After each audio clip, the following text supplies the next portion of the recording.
అందరికీ వందనాలండి. దేవుడు ప్రేమ స్వరూపి. ప్రేమే దేవుడు, దేవుడే ప్రేమ. 2 వేరు వేరు కాదు. ఆ ప్రేమకి 14 లక్షణాలున్నాయి. ఆ లక్షణాల్లో ఒక లక్షణం ఏంటంటే ప్రేమ ఉప్పొంగదు. ప్రేమ ఉప్పొంగదు. అంటే ప్రేమ అతి చేయదు.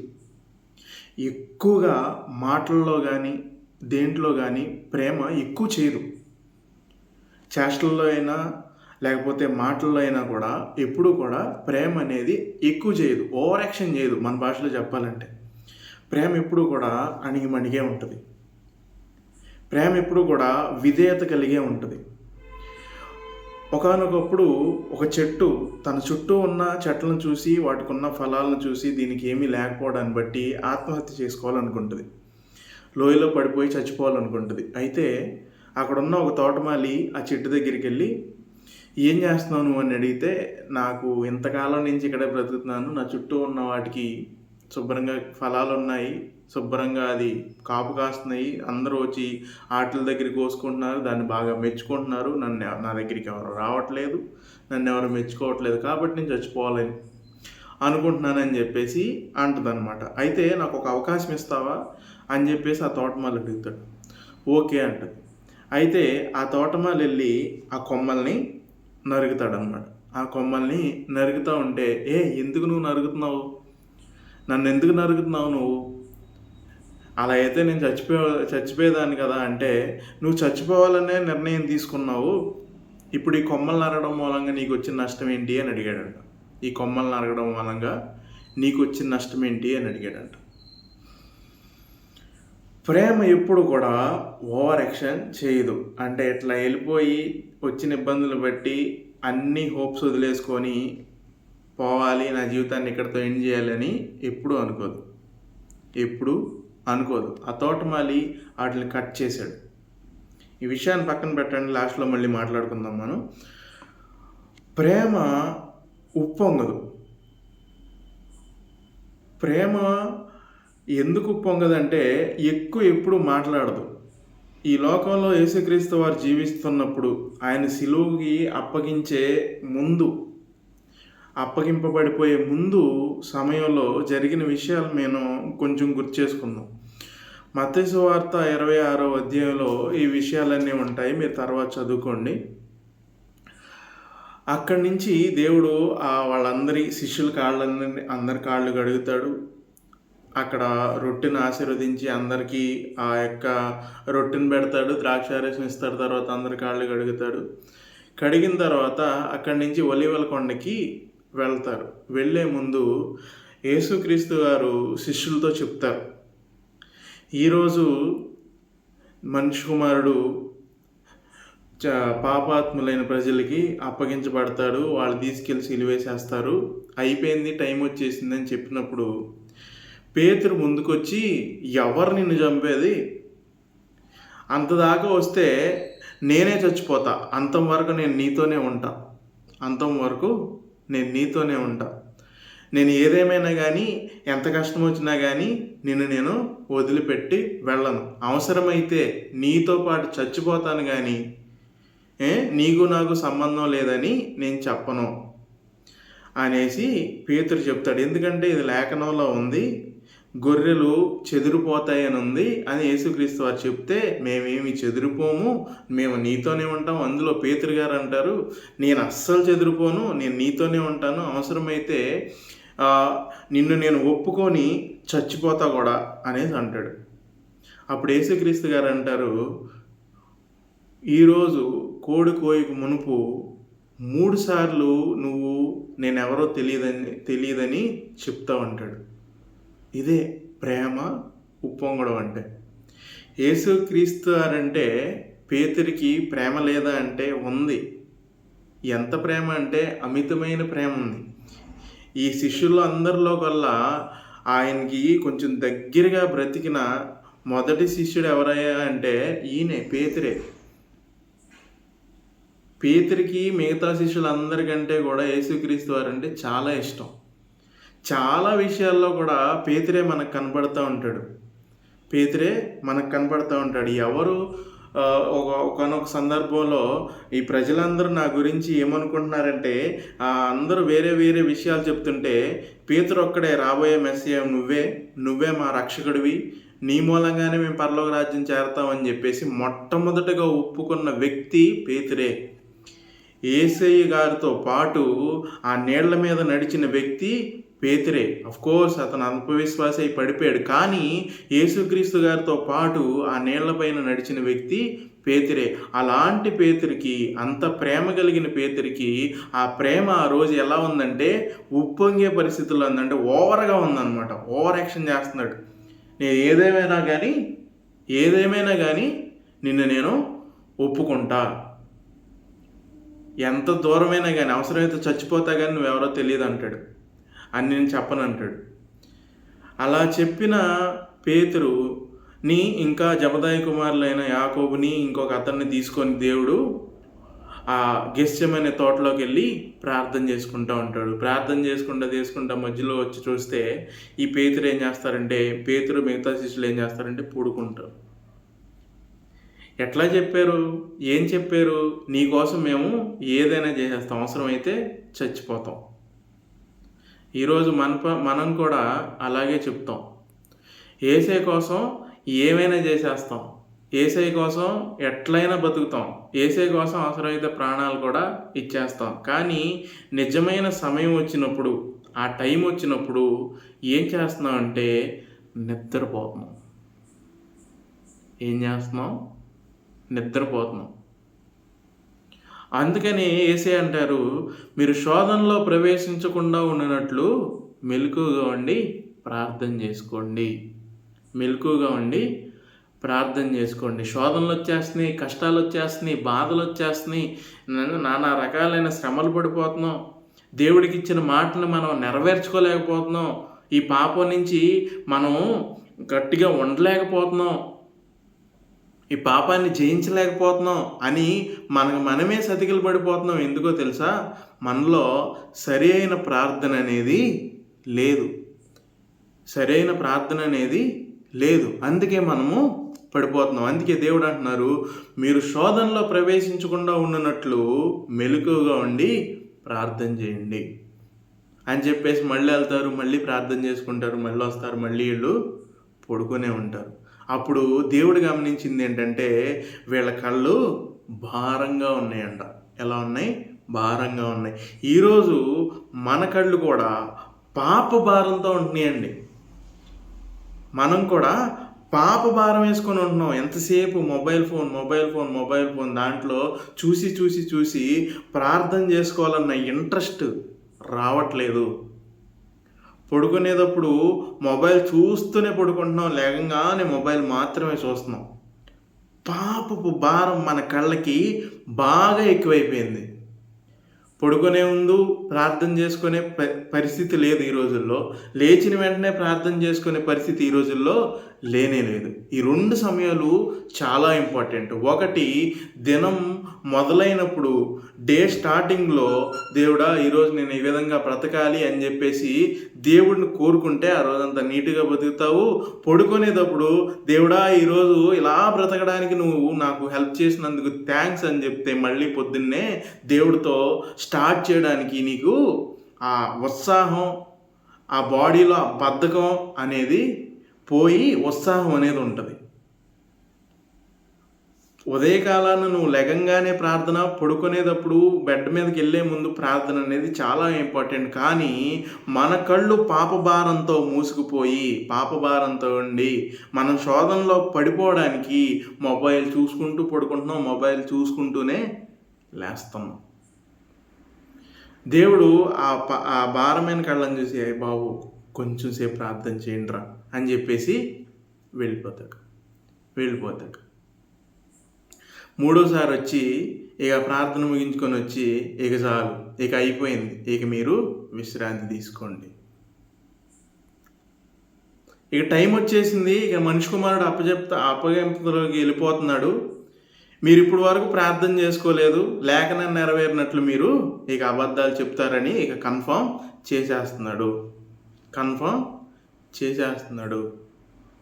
మన పరిస్థితి కూడా అలాగే ఉంది. మనం కూడా అది చేస్తాం, ఇది చేస్తాం అని చెప్పేసి ఏదైనా మెసేజ్ అన్నప్పుడు, లేదా ఏదైనా మంచి మూమెంట్ చూసినప్పుడు, దేవుని వాక్యం చదువుకున్నప్పుడు, ఏదన్నా టచ్ అయినప్పుడు, అంటే ఇది ఉంటుంది కదా, ఉపమానం ఉంటుంది కదా, విత్తువాడు విత్తనం విసిరినప్పుడు కొన్ని మంచి నీళ్ళు పడతాయి, కొంచెం బండ నీళ్ళు పడతాయి, కొన్ని ఏమో ముళ్ళ కంపల్లో పడతాయి అన్నట్టు ఉంటుంది కదా. మన హృదయం ఎలాంటిదంటే బండ వంటి హృదయం అనమాట. కూతంతా మట్టి ఉంటుంది, తర్వాత వేరు లోపలికి వెళ్ళడానికి అవకాశమే ఉండకుండా ఉంటుందన్నమాట. అలా బండ బారిపోయిన హృదయాలు వేసుకొని దేవుని వాక్యాన్ని విన్నప్పుడు మనం అనుకుంటాం, బ్రతికేయాలి, ఇట్లాగే బ్రతకాలి, ఇలాగే జీవించాలి, ఈ పాపపు జీవితాన్ని వదిలిపెట్టేయాలని చెప్పేసి అనుకుంటాం. మనలో ప్రార్థన లేకపోవడాన్ని బట్టి, సరైన ప్రార్థన మనలో లేకపోవడాన్ని బట్టి అక్కడ బండబారిపోయిన హృదయం ఉంటుంది కాబట్టి ఆ వేరనేది, ఆ వాక్యపు వేరనేది లోపలికి వెళ్ళడం లేదు. అక్కడ శిష్యుల హృదయాలు కూడా బండబారిపోయినాయి కాబట్టి దేవుడు చెప్పిన మాటలు లోపలికి వెళ్ళలేదు. ఆ సమయం వచ్చింది, ఇస్కరియోతు యూదా వచ్చాడు, యేసుక్రీస్తు గారిని ముద్దు పెట్టుకున్నాడు, వాళ్ళని యేసుక్రీస్తుని వాళ్ళకి అప్పగించేశాడు. వాళ్ళు వస్తాం కూడా ఎలా వచ్చారంటే ఏదో బందిపోటును పట్టుకోవడానికి వచ్చినట్టు కత్తులు, కటార్లు, పెద్ద పెద్ద గొలుసులు ఇవన్నీ వేసుకొని వచ్చారంట. అదంతా చూసి పేతురు దగ్గర కత్తి ఉండడాన్ని బట్టి కత్తి తీసి వాళ్ళల్లో ఒకళ్ళని కొట్టి వాళ్ళల్లో ఒకళ్ళ చెవి నరికేశాడంట. దీన్నే ఉప్పొంగుతున్న ప్రేమ అంటాను నేను. అవసరం లేదు. ఇంతకాలం ఈ 3.5 సంవత్సరాలు యేసుక్రీస్తు గారితో ఉండి నేర్చుకున్న సంగతులన్నీ ఏమైపోయినాయి పేతురు దగ్గర?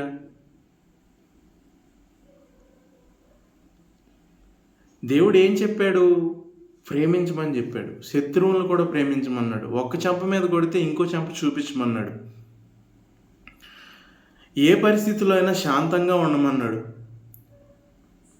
ఎవరొచ్చి నిన్ను కొట్టినా బాధించినా కూడా తిరిగి కొట్టొద్దు, తిరిగి నువ్వు ఆర్గ్యూ చెయ్యొద్దు అన్నాడు. కానీ పేతురు ఏం చేస్తున్నాడు? కత్తి ఉంది, మా యేసే మీద చేస్తావా అని చెప్పేసి కత్తి తీశాడు. ఒకసారి ఒక దెబ్బ కొట్టాడు, ఇంకోసారి చెవి నరికి అవతల పడేశాడు. ఈరోజు మనం కూడా ఇలాంటి పరిస్థితుల్లోనే ఉన్నాం.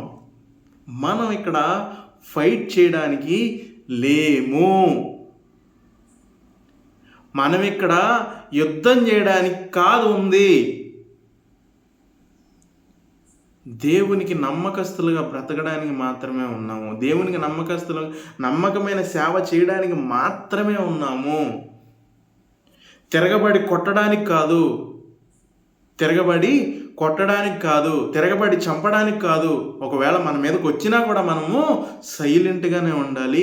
మనం ప్రేమ మాత్రమే చూపించాలి. ఆ ప్రేమలో ఉప్పొంగిపోవడం అనేది ఉండకూడదు. మనం అందరం ప్రవీణ్ పగడాల గారిని ప్రేమిస్తున్నాం. అంత గొప్ప సేవకుడు చనిపోవడం అనేది అందరికీ నష్టమే. కానీ ఆ విషయాన్ని పట్టుకొని ఊపేస్తూ ఎక్కడి వరకు తీసుకొచ్చామో చూసారా? అది కరెక్టేనా? యేసుక్రీస్తు వారి మీదకి రాగానే పేతురు చేసినట్టే ఈరోజు మనము చేస్తున్నాం. మాలో ఒకరిని చంపేశారు, మా కమ్యూనిటీలో ఒకరిని చంపేశారు. ఆయన బ్రతికున్నంత కాలము కూడా చెప్పింది అదే, మతమొద్దు. మతం ముసుగులోకి వెళ్ళొద్దు. మతంలోకి వెళ్తే మతం మనల్ని తినేస్తుంది. ప్రవీణ్ పగడాల గారి ప్రసంగాలన్నిటిలోనూ మతం గురించే ఉంది. మనం కూడా ఒక మతంగా ఫామ్ అయిపోయి వీటన్నిటినీ చేస్తాం. నాకేమనిపిస్తుందంటే సమయం వచ్చినప్పుడు దేవుడు దేన్ని వదిలిపెట్టడు, ఎవరిని వదిలిపెట్టడు. మనం ఇక్కడ రివెంజ్ తీర్చుకోవడానికి కాదు ఉంది. పేతురుని గద్దించాడు. ఏంటి పేతురు, ఎట్లా చేసావు, ఎందుకు చేసావు ఈ పని అని అతన్ని స్వస్థపరిచి, అతడి వీడిపోయిన చెవిని స్వస్థపరిచి, నువ్వేమనుకుంటున్నావు అసలు, ఇది ఇలా జరగాలి కాబట్టి జరుగుతుంది. నా దేవుణ్ణి, నా తండ్రిని నేను అడిగితే ఆయన సైన్యాన్ని ఇక్కడికి పంపడా? అంతకుముందు యేసుక్రీస్తు గారు ఏం ప్రార్థన చేస్తున్నారు తెలుసా?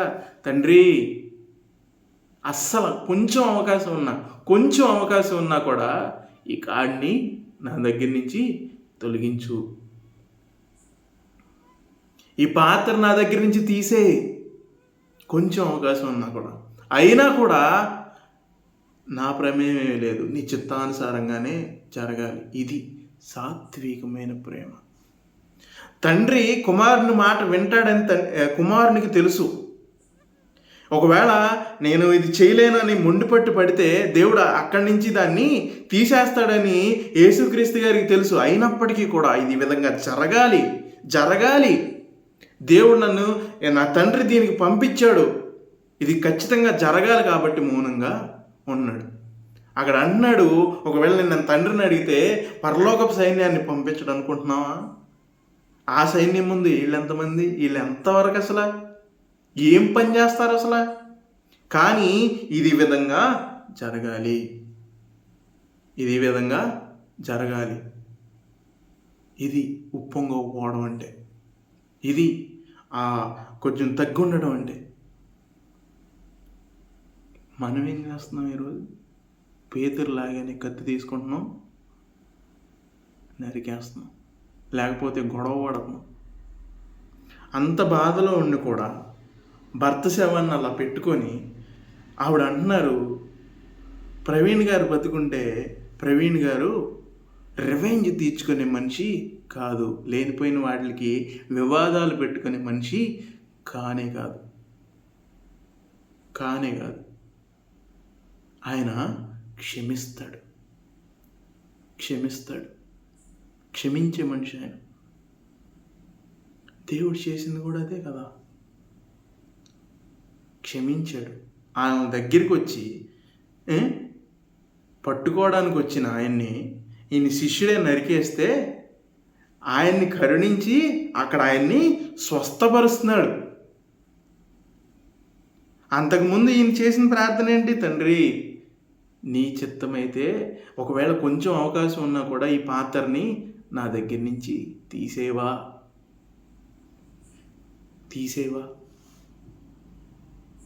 ఎంత దీనత్వం అండి. ఆయనకి తెలుసు ఆ శిలువ మార్గంలోకి వెళ్తే అక్కడ ఏం జరుగుద్ది, ఎన్ని హింసలు పడాలి, ఎన్ని అవమానాలు పడాలి, ఎంతమంది చేత తిట్టించుకోవాలి, ఎన్ని చూడాలి అన్న విషయం ప్రతీది కూడా యేసుక్రీస్తు గారికి తెలుసు. తెలవక కాదు. He knows everything. ఆయనకి అన్నీ తెలుసు.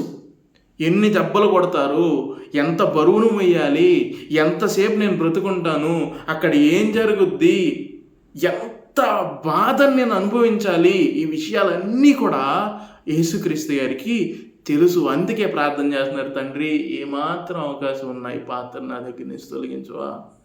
అలా అన్నా ఆయనే. ఆయన ప్రేమలో నిజాయితీ చూడండి. ఉప్పొంగిపోయే తనం లేదు. తండ్రి తీసేయి.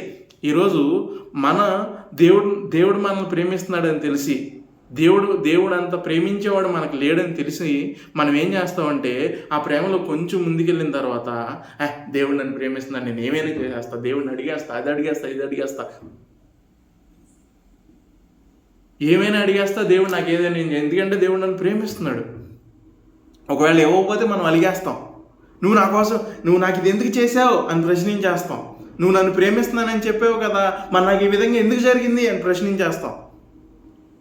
నువ్వు నన్ను ప్రేమిస్తున్నావు అని చెప్పావు కదా, మరి నాకు ఏంటి ఇట్లా అయిపోతుంది, నాకెందుకు ఇన్ని దెబ్బలు తగులుతున్నాయి, ఎందుకు ఇన్ని బాధలు పడుతున్నాను, ఎందుకు ఇంకా దిగజారిపోతున్నాను, ఎందుకు నేను నా యొక్క వ్యాపారంలో ముందుకెళ్ళలేకపోతున్నాను, ఎందుకు నా జీవితంలో పైకి ఎదగలేకపోతున్నాను, ఎందుకు నా ఉద్యోగంలో నేను పై స్థాయికి వెళ్ళలేకపోతున్నాను, నువ్వు నన్ను ప్రేమిస్తున్నానని చెప్తున్నావు కదా, అయినా కూడా ఎందుకు నాకు ఇన్ని దెబ్బలు తగులుతున్నాయి అని చెప్పేసి దేవుణ్ణే క్వశ్చన్ చేస్తాం. ఆ రోజు ఆ చెట్టు కూడా ఆ తోటమాలిని ఈ విధంగానే క్వశ్చన్ చేసింది. అప్పుడు అంటాడు, నువ్వు చచ్చిపోదానికే రెడీ అయ్యావు కదా, నీ కొమ్మల్ని నరికేస్తాను, నీకు నేను అంటు కడతాను. ఈరోజు మనం ఎదగాలన్నా లేకపోతే మన జీవితంలో అభివృద్ధి ఉండాలన్నా కూడా మనం వాటిలన్నిటిని భరించుకోవాలి. యేసుక్రీస్తు గారు ప్రార్థన చేస్తున్నారు, నీకు ఏమాత్రం అవకాశం ఉన్నాయి కాడిని తొలగించి, అయినప్పటికీ కూడా నీ చిత్తమే నెరవేరును గాక అని ప్రార్థన చేస్తున్నాడు.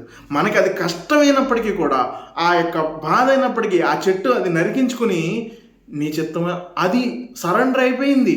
ఆ చెట్టు సరెండర్ అయిపోయింది ఆ తోటమాలికి. ఓకే నీ చిత్తమే, నీవు అనుకున్నదే చెయ్యి అని చెప్పేసి అంటే, ఆ తోటమాలి మంచి చెట్టు తీసుకొచ్చి దీనికి అంటు కడతాడు. ఆ తర్వాత అక్కడ ఉన్న అన్నిటికంటే కూడా ఇది ఇంకా ఫలభరితంగా ఉందంట. మనకున్న లోటుపాట్లను బట్టి, మనకున్న దరిద్రాన్ని బట్టి దేవుడి దగ్గరికి ఏదో ఒక రోజు మనం వెళ్తాం. దేవుడు మనల్ని పిలుస్తాడు, మన గాయాల్ని కడతాడు. కానీ దాన్ని నెక్స్ట్ లెవెల్కి తీసుకెళ్ళడానికి దేవుడు ఏదో ఒక టెస్ట్ మనకు పెడతాడు. అప్పుడు నీ ప్రేమలో ఉప్పొంగుతనం అనేది కనిపించకూడదు. సాత్వికం అనేది ఉండాలి, తగ్గింపు అనేది ఉండాలి, దేవుణ్ణి నమ్మాలి. ప్రేమ అన్నిటినీ నమ్ముద్దంట.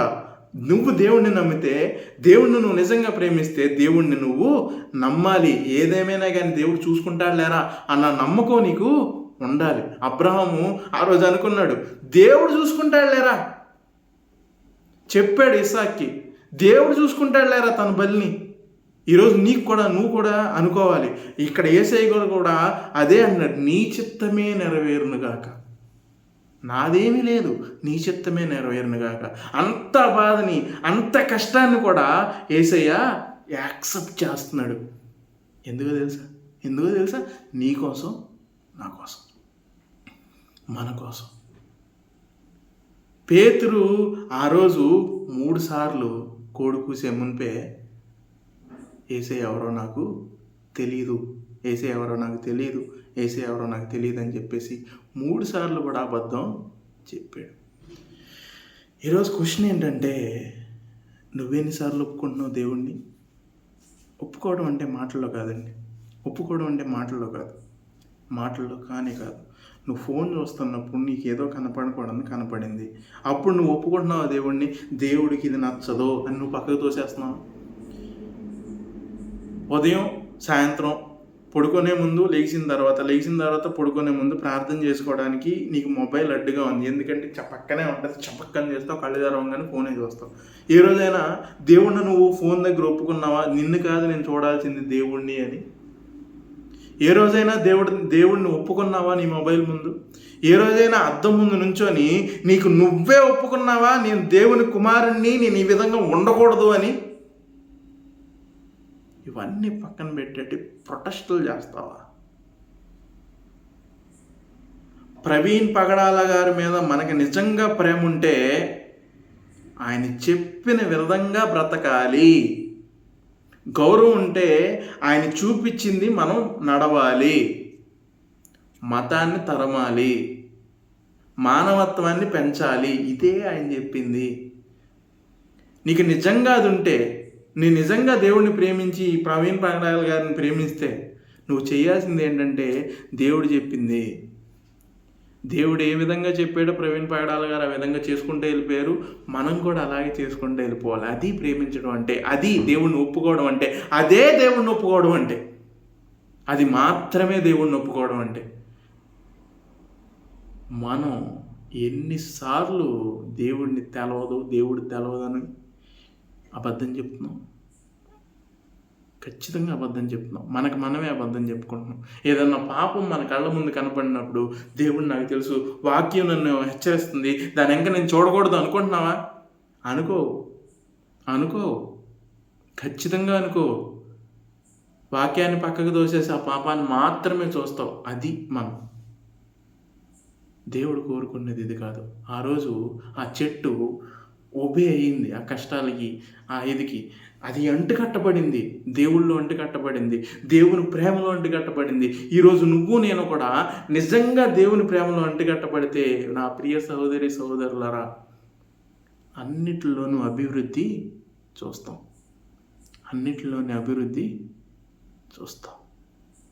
దేవుడు తన పరిశుద్ధ వాక్యాన్ని మన వెనుకల్లో దీవించి మన జీవితంలో ఆచరణలో పెట్టేలాగా చేయనుగాక. ఆమేన్.